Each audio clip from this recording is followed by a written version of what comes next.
Hello बच्चों, आपकी नानी दादी आ गई, एक नई कहानी के साथ में आई हैं। आपको मैं एक बहुत अच्छी कहानी सुनाने जा रही हूँ। आप लोगों को मालूम है कि होली क्यों जलती है अपने यहाँ? हमारे यहाँ एक हिरण्यकश्यप नाम का एक राक्षस था। राक्षस योनि में मतलब स्कूल में पैदा हुआ था। हिरण्यकश्यप उसका नाम था। उसको भगवान से बहुत चिढ़ती, देवताओं से चिढ़ती। वो नहीं चाहता था कि देव राज्य हो, सारे जग में, सारे संसार में, विश्व में सब लोग मुझको ही राजा माने। हिरण्यकश्यप ये बोलता था। वो सबसे बोलता था कि हिरण्यकश्यप की जय बोलो, हिरण्यकश्यप राजा की जय बोलो, ऐसे बोलता था वो। लेकिन थोड़ी भगवान के सामने थोड़ी राक्षस को कोई अपना मानेगा। उसके एक पुत्र पैदा हुआ, उसका नाम उन्होंने प्रहलाद रखा।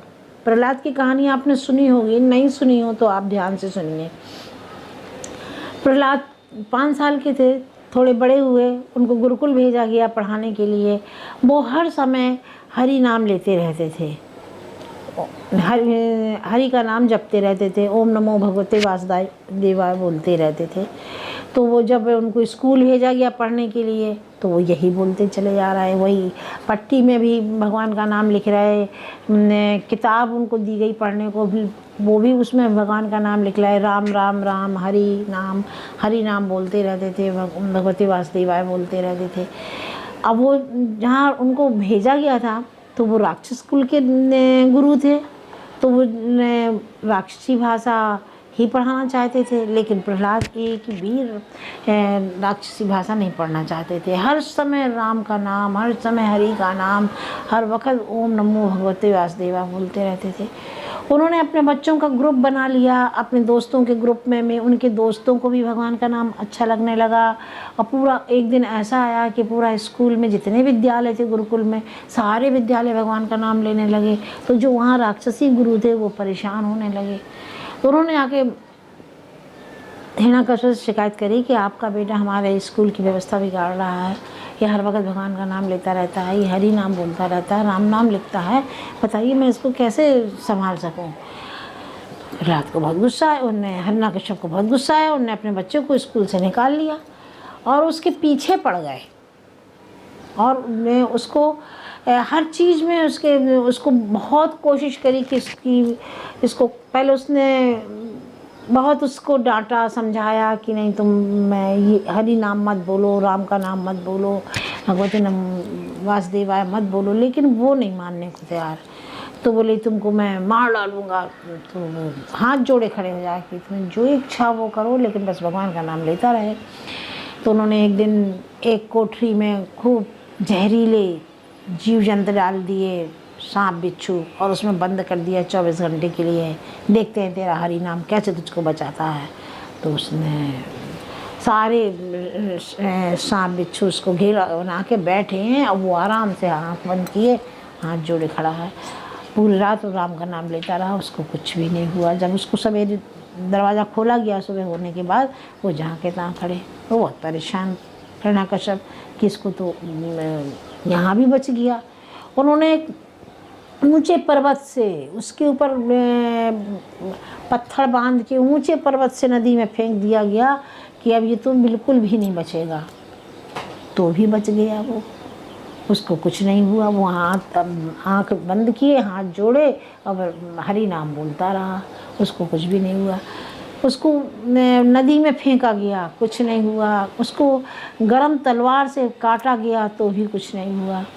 अब वो अपने पिताजी बोले तेरा हरि है कहाँ? बोला तेरा भगवान कहाँ? बोले आप जहाँ हर चीज़ में भगवान है, इसमें है, उसमें है, उसमें है, हर चीज़ में भगवान है, हर चीज़ में भगवान है। तो लेकिन वो मरने को तैयार नहीं हो।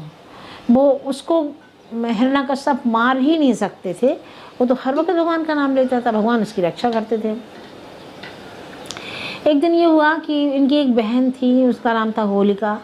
तो उनको किसी ने सलाह दी कि तो होलिका को वरदान है कि वो आग से जल नहीं सकती है।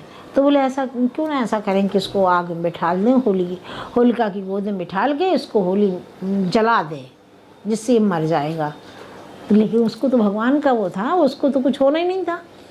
तो इसी पूर्णिमा के दिन, चैत की जो पूर्णिमा आती है जिसमें होली जलाते हैं अपन लोग, तो सारी खूब लकड़ी कंडा इकट्ठा करा गया और उन बहन को बुलाया गया, होलिका को बड़े साज श्रृंगार से उनको सजाया गया, सजा के उनको आग में बिठा दिया।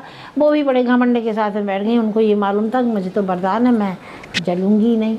अब वो उनको गोदी में लेके बिठा दिया गया, लेकिन उनके पास एक दुपट्टा था जो उसको उड़ाया जाता था जिससे कि वो जलती नहीं थी, लेकिन वो उनको उड़ाया ना गया, ऐसे ही बिठा दिया। और उसमें प्रहलाद को गोदी में लेके होली उनकी बुआ जलती हुई आग में बैठ गई, खाक हो गई।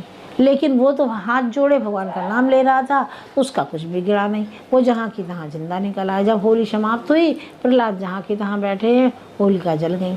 तो होलिका एक पाप थी, बहुत बड़ी पापिन थी, राक्षसनी थी, बुरे विचार थे उसके मन में कि मुझे इसको जलाना है, तो वो जल गई। लेकिन ये एक अच्छे विचार का, भगवान का नाम लेने वाला, हरि नाम जपने वाला, भगवान ने उसको बचा लिया, होलिका को जला दिया।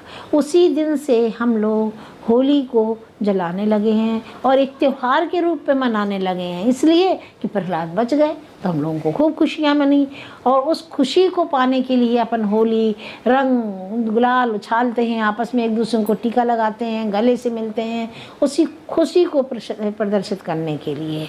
और होलिकाष्टक होता है ना, 8 दिन पहले से जो विचार बनाए जा रहे थे प्रहलाद को मारने के लिए, उसको होलिकाष्टक कहते हैं। और जो खुशियाँ मनाते हैं वो प्रहलाद के बच जाने की खुशी मनाते हैं। इसलिए आज से हम लोग होली का त्यौहार इसलिए मनाते हैं। बच्चों, आपकी समझ में तो आ गई होगी कि होली हम क्यों मनाते हैं, होली में खुशियाँ क्यों मनाते हैं, खुश क्यों होते हैं।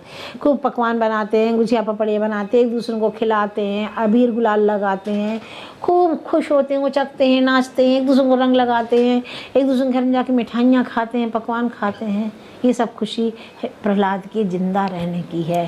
प्रहलाद जो भगवान इतनी जलती हुई आग में से निकल आया, इस खुशी की है। और अपन शुरू पहले से क्यों बुरा करते हैं, क्योंकि उसको जलाना था। बुरे विचार मन में थे कि होलिका को जला देना है, गंदे विचारों को जला देना है, गंदी बातें इसमें, राक्षसी प्रवृत्तियाँ हैं, वो सब जल जाएं इसमें, इसलिए ऐसा होता है। आप लोगों को समझ में आ गया होगा। आपको कहानी अच्छी लगी तो फिर आप सब्सक्राइब कीजिएगा, लाइक करिएगा। Bye bye. अगली कहानी के साथ फिर मिलते हैं। ओके।